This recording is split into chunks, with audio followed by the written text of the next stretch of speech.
Boa tarde, é um gosto estar aqui hoje convosco e ter aceito o desafio do florestas.pt para vos falar dos micróbios do solo, cujo papel é enorme e o título da minha apresentação baseia-se numa frase de Pasteur, que é o papel dos infinitamente pequenos é infinitamente grande, e é bem verdade.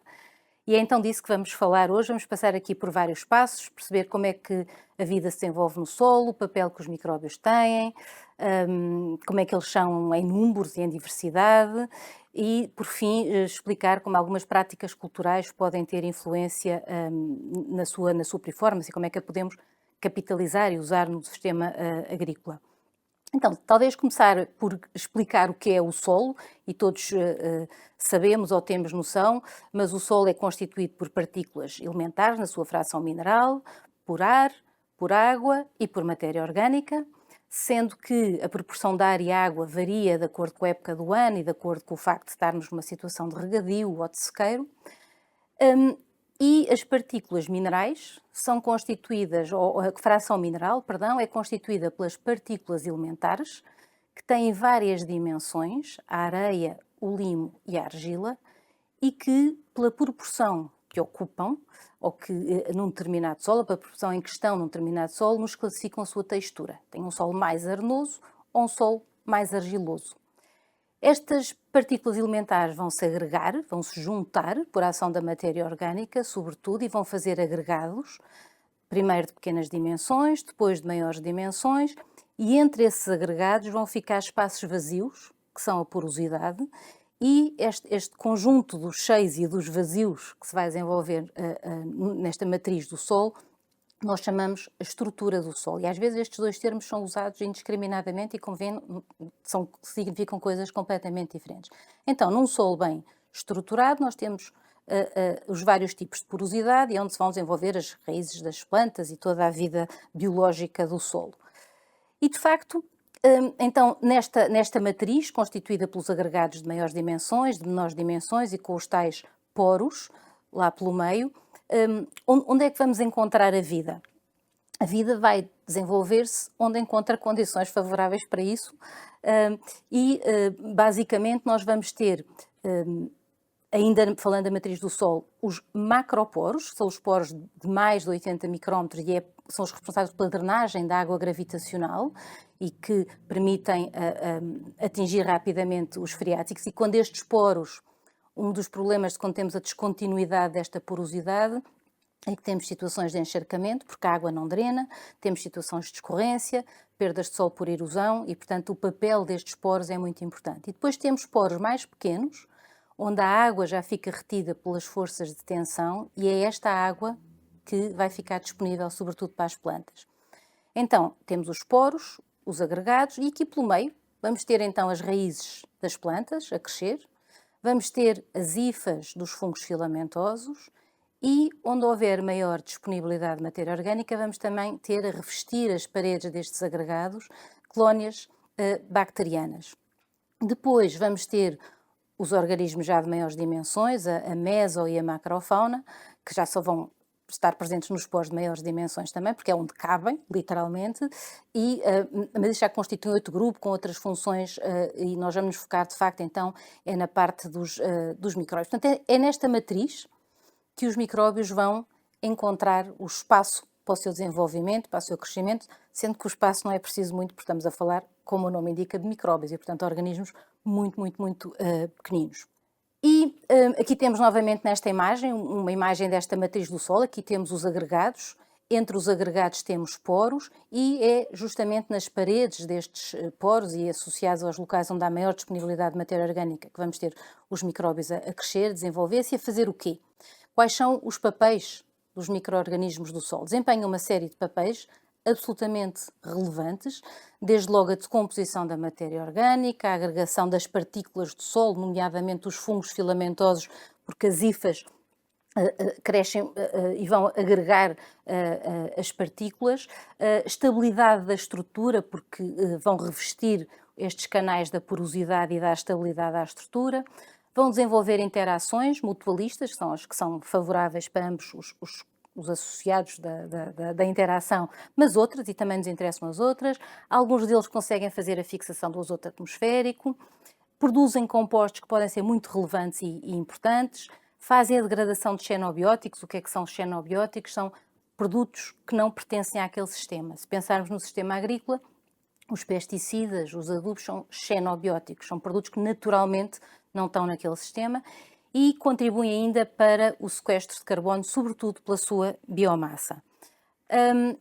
Então, a primeira função que falámos, a decomposição da matéria orgânica, se outra função qualquer não existisse, esta é absolutamente fundamental para a manutenção da vida na Terra e depende dos micróbios do solo.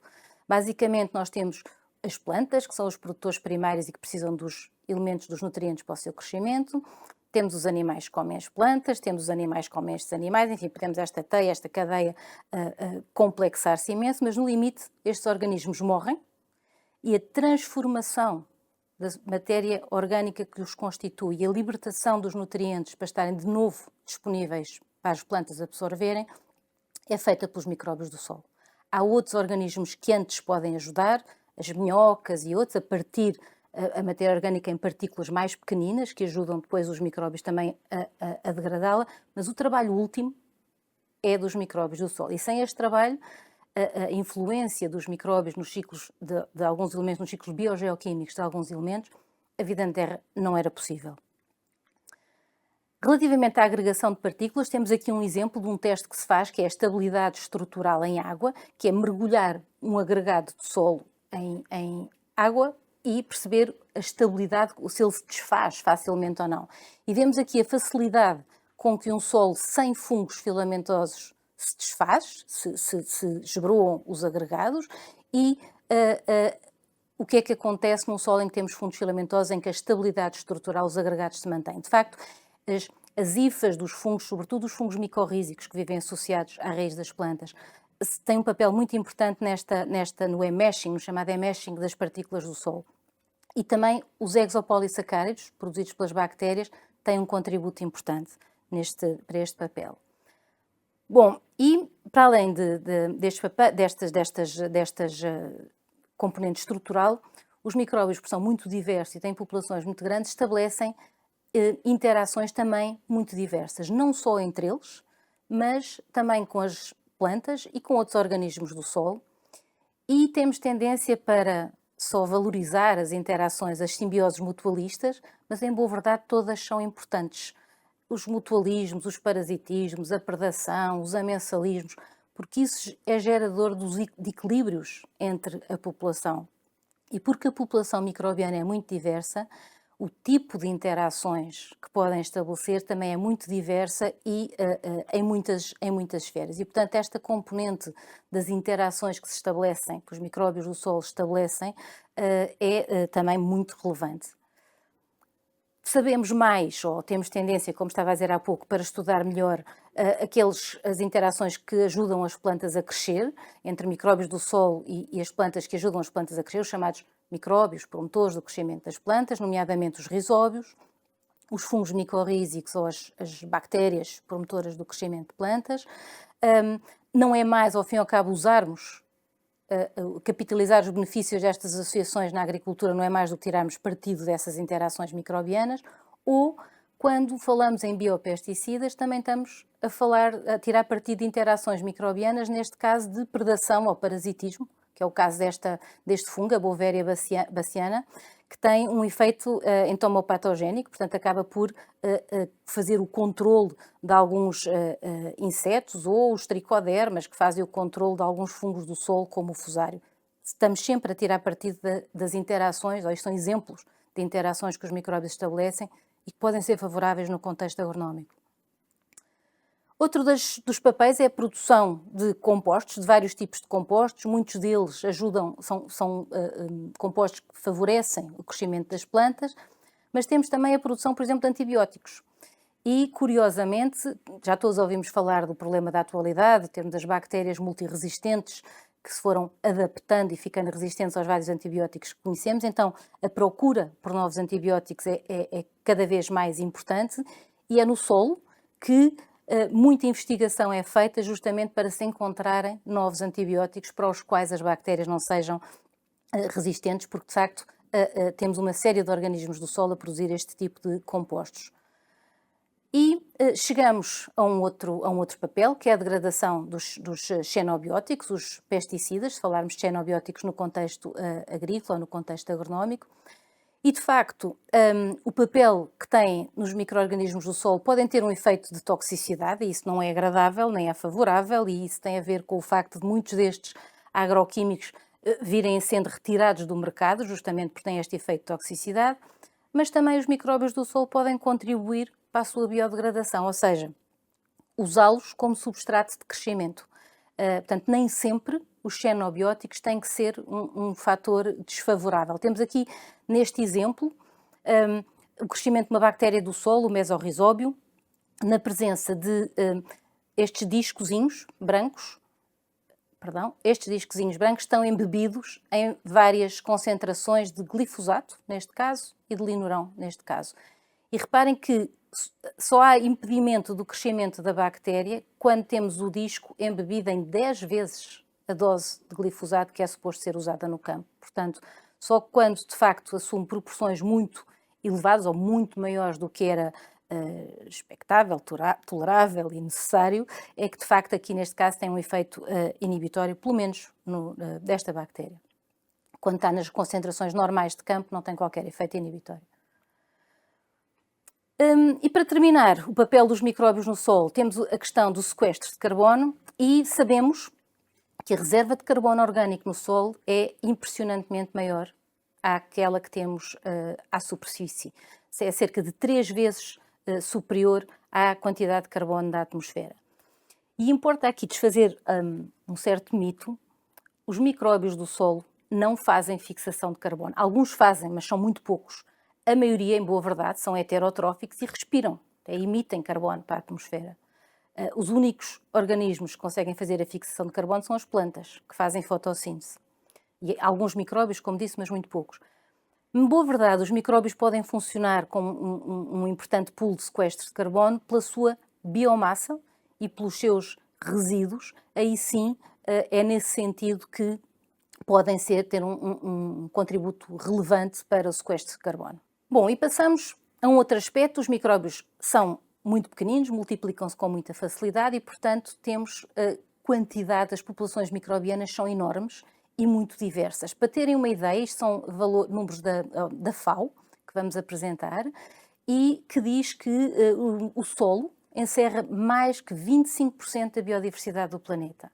Sobretudo fungos filamentosos. De toda a diversidade do planeta, esta parte da laranja é o que encontramos no solo. Cerca de metade da diversidade das bactérias encontra-se no solo e, relativamente aos protistas, também uma proporção significativa, uma população relevante, se encontra no solo. Sendo que este número até já está desatualizado, porque, em boa verdade, neste momento, os últimos estudos dizem-nos que o solo tem cerca de 60%, encerra cerca de 60% da diversidade global, e sendo que destes 60%, a grande maioria associada aos micro-organismos. Portanto, temos de facto uma diversidade muito, muito grande e felizmente. Estes micróbios no solo trabalham 24 horas por dia, 7 dias por semana, 365 dias por ano, não fazem greve, não vão de férias e, portanto, têm um trabalho em contínuo. E são pequeninos, mas como são muitos, se pensarmos na massa das bactérias que ocupam 1 hectare, para termos uma noção, 1 hectare tem cerca do tamanho de um campo de futebol, é equivalente a 2 vacas. Imaginem, as bactérias são tão pequeninas, para terem uma massa equivalente a 2 vacas, temos que imaginar a quantidade que há num hectare. E, em boa verdade, um outro número, vulgarmente apontado ou revelado, é que numa colher de chá, nós temos cerca de 10 à nona micro-organismos. Ou seja, num saco de solo temos muito mais micro-organismos do que habitantes na Terra. E a FAO diz também que estes micróbios bem usados, ou o uso sustentável do solo, tirando partido do seu microbioma, nos pode ajudar a produzir uma proporção muito significativa mais de alimentos, e isso é muito importante. Mas isto não se passa em todo o lado no solo, ou seja, os micróbios não estão igualmente distribuídos ao longo de todo o perfil do solo. E se repararmos aqui neste gráfico, quando caminhamos em profundidade, aqui a partir dos 15 centímetros, mais ou menos, temos uma descida abrupta da carga microbiana. Ou seja, toda esta diversidade e atividade se passam ali nos 15 centímetros superficiais do solo, são os mais importantes do ponto de vista da atividade microbiana.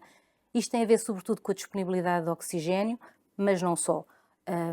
Mas basicamente é porque nestes 15 centímetros é onde temos as condições mais favoráveis para eles proliferarem.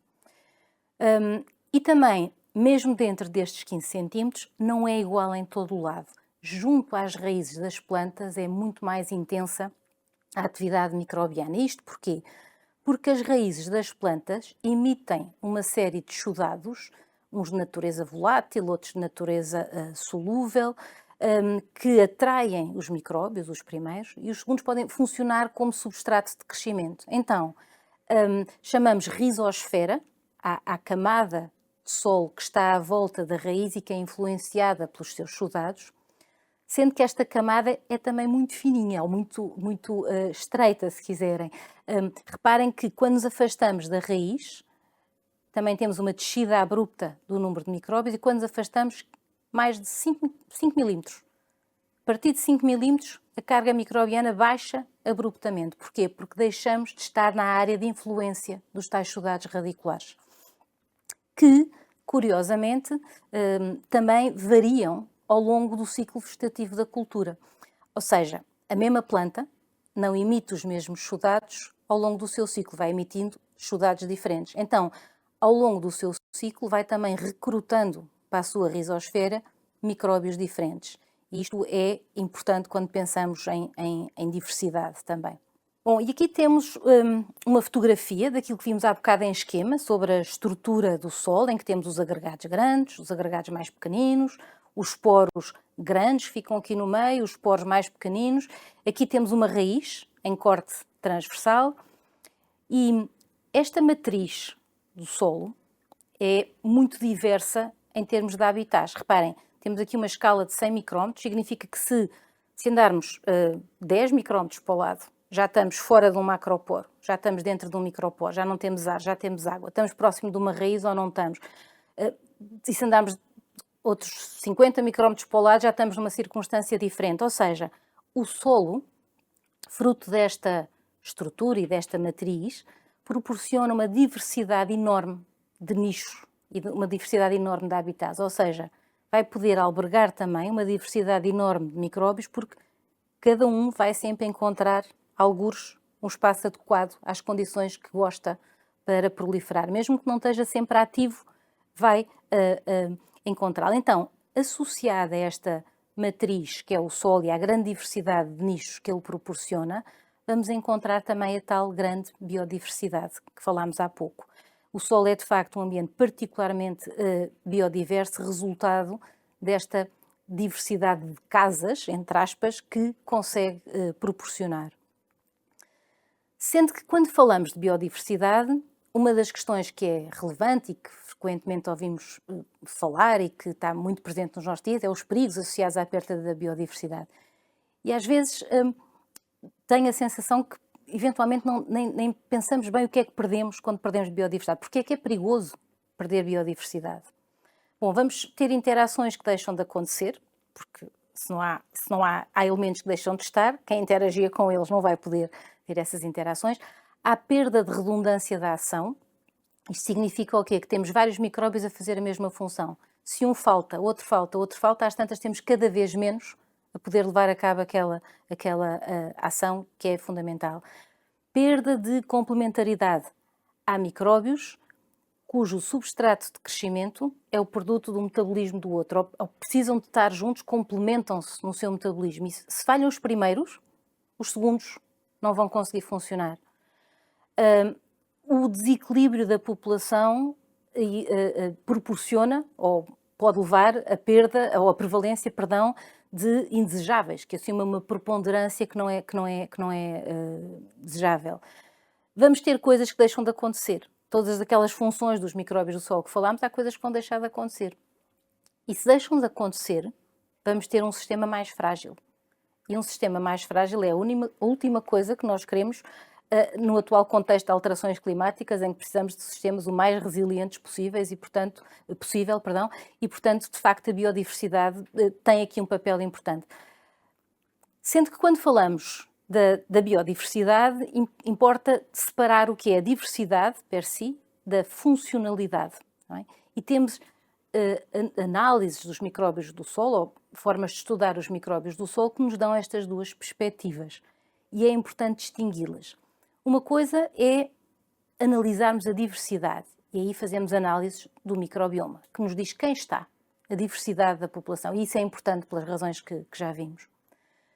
Mas dentro os micróbios que estão presentes num determinado contexto podem nem todos estar funcionais.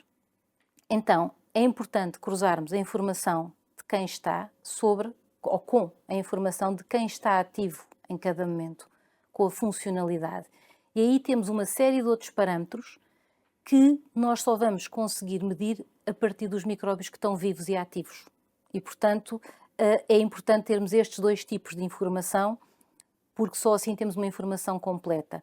Só saber quem está não nos diz nada sobre quem está ativo em cada momento. E temos vários parâmetros, não vale a pena provavelmente estarmos a entrar em pormenores, mas desde a respiração do solo, ou seja, o CO2 que está a ser emitido pelos micróbios do solo, só quem está ativo é que está a emitir CO2, quem está morto ou não esteja ativo não está a fazê-lo, ou, por exemplo, a atividade de determinadas enzimas gerais, como é o caso da desidrogenase, que basta a célula estar viva para ter a ação da desidrogenase, ou enzimas mais específicas ligadas ao ciclo dos principais elementos, como seja a beta-glucosidase, a arilsulfatase, aqui hipocarbono, enxofre, fósforo e azoto. Bem, se estas enzimas estiverem ativas, quer dizer que há micróbios vivos que as estão a produzir e a ter influência no ciclo destes principais elementos.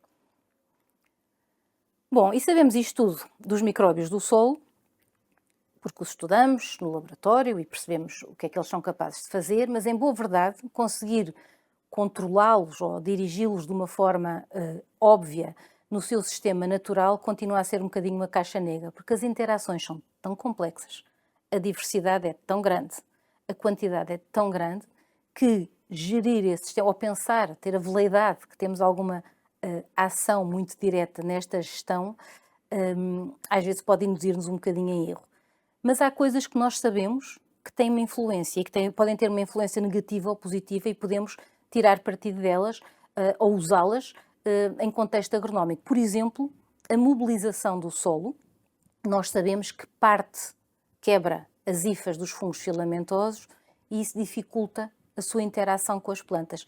Só aqui num exemplo muito rápido, de um trabalho feito com a Ampromisa em milho, temos a taxa de colonização micorrízica de milho, justamente, numa situação de mobilização tradicional do solo e em situações em que tínhamos o solo em sementeira direta há 1 ano e em sementeira direta há 5 anos. E podemos ver a diferença na colonização micorrízica do milho nestes sistemas. Nós sabemos que a mobilização do solo quebra micélios e inibe a colonização.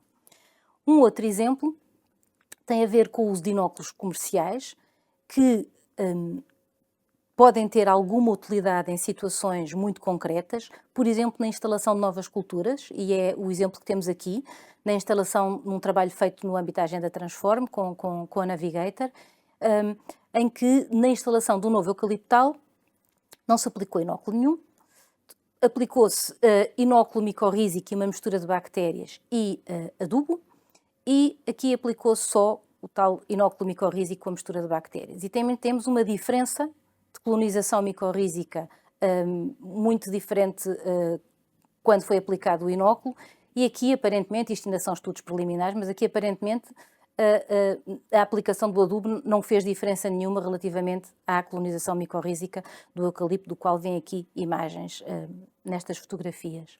Só para terminar, esta questão dos inóculos comerciais é algo com que somos muito confrontados na atualidade. Importa terem atenção que os inóculos nativos são normalmente mais bem adaptados, mais biodiversos e, sobretudo, mais baratos do que muitos dos inóculos comerciais que têm uma utilidade muito inconsistente. Podem funcionar ou podem não funcionar. O que nós temos feito nos nossos trabalhos de investigação justamente é perceber como é que podemos ajustar as práticas agronómicas de modo a tirar partido aos que naturalmente já existem no solo e têm as vantagens que acabei de apontar. Muito obrigada pela vossa atenção.